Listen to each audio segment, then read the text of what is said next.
Hello, good morning, good afternoon, good evening. Welcome back to the channel where today I am going to be reviewing Reaper Man, book 11 in the wonderful Discworld series by Terry Pratchett, originally published in 1991.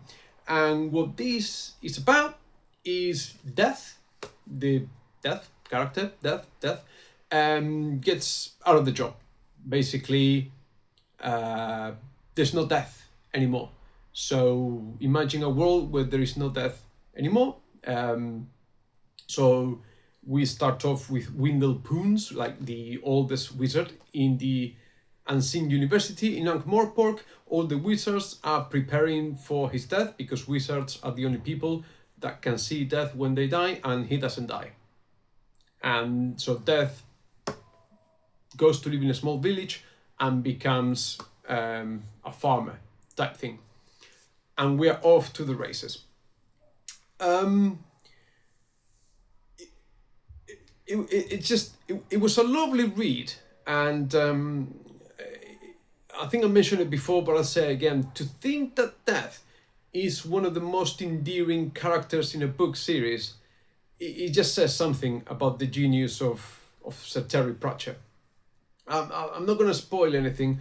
I keep saying everyone should read Discworld.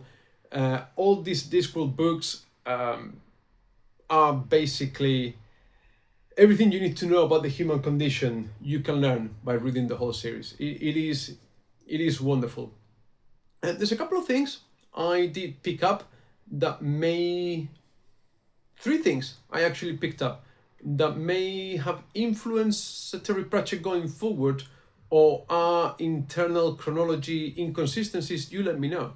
So number one that I picked up is that he mentions the university having a football team, but football doesn't come into play until Unseen Academicals, which is, where is it? Much later. It's one of the very last few books in the series. I'm just checking my Discworld shelf here. Yeah, it is one of the last sort of 5 novels, so that's a bit weird. Also, in this book, the wizards are referring to an event that happened in the year prior to where events happen in Reaper Man, to do with the amazing Morris and his educated rodents. But this book was not published until 2001, 10 years later after this. So I don't know whether Sir Terry already had the idea in his head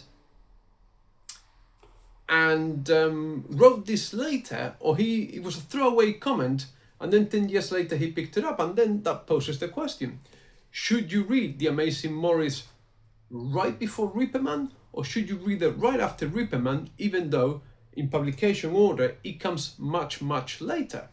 So that's a point for discussion with Varsha and Alex, part of the reading group where I'm doing the read along with.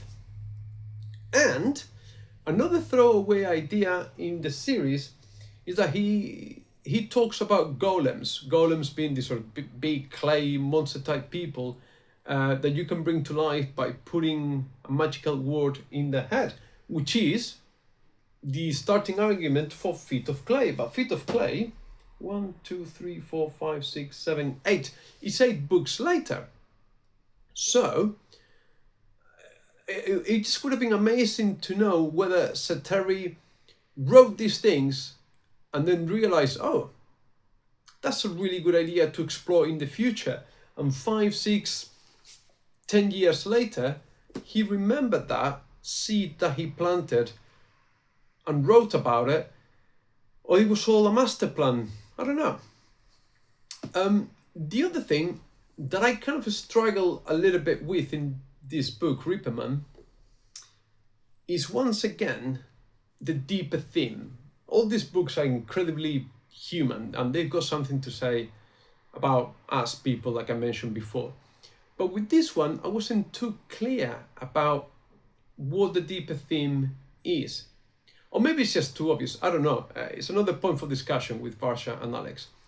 Is it about our death? Is it coming to terms with the fact that we are going to die and that acceptance of it?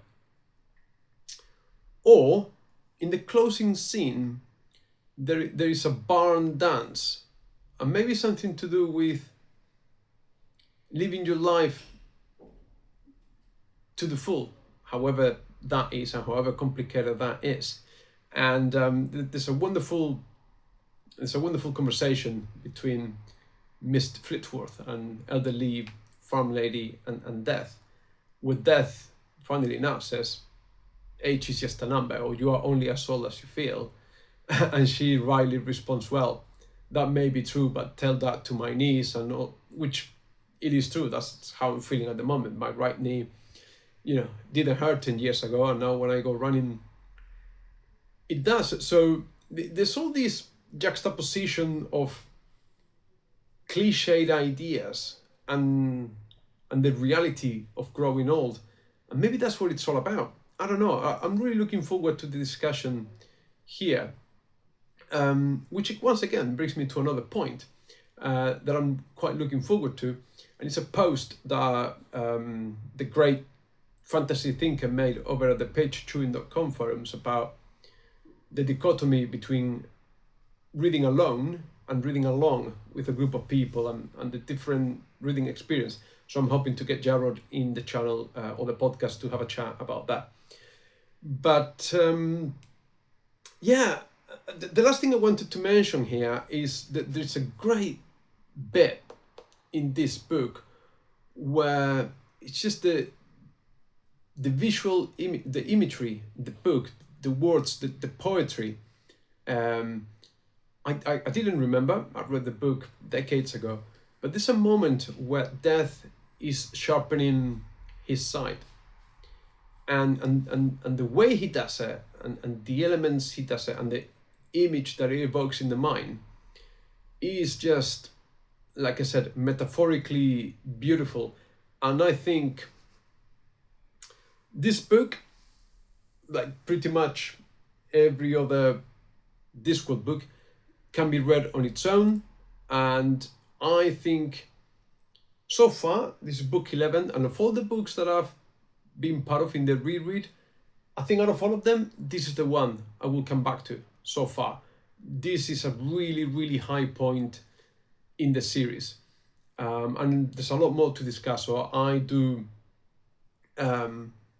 beg you, I place you to please, when we do the discussion, listen to the podcast episode, because there's a lot to unpack here. But anyway, that's all I have for today. So as usual, thank you very so much for watching. Please leave your comments and opinions in the section below. Take loads and lots of care, and we'll see you soon. Bye.